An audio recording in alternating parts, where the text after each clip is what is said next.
We've come here to the mouth of the Orwell, to Harwich Harbour, to introduce the book North Sea War 1914 to 19.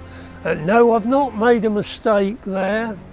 I made it 1919 because for the men of the Royal Navy and the Royal Naval Reserve, particularly the trawler section, manned largely by fishermen, the war didn't finish in 1918.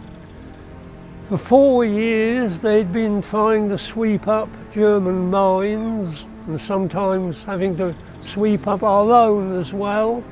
And of course when the war ended, the mines were still there and they had to be cleared. Over there, that's Landguard Fort, which was garrisoned by the Royal Garrison Artillery throughout the war, defended Harwich Harbour, but also had guns facing right out to sea. Over on the other side, where those cranes are today, the cranes of the biggest container port in Britain, where they are was the Royal Naval Air Service station, which sent out patrols of flying boats to attempt to sink German U-boats. And behind me is Harwich Harbour.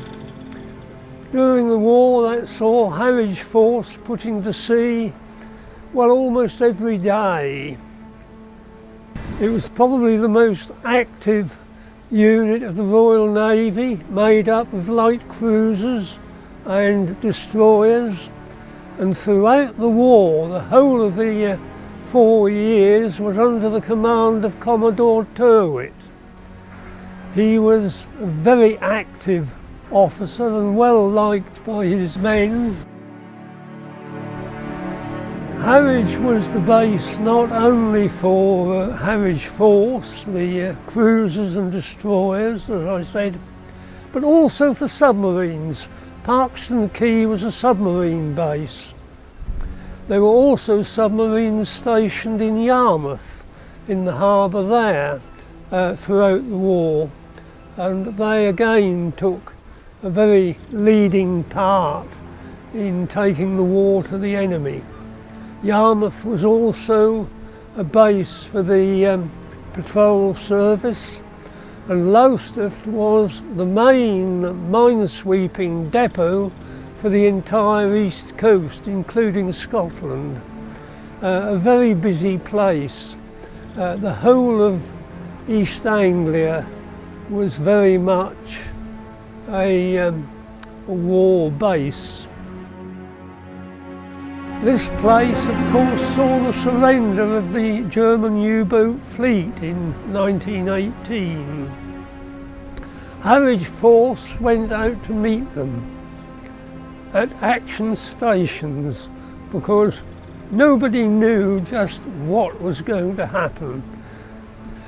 But all went well, and the U-boats were brought into the River Stour, up there behind me, and there they lay.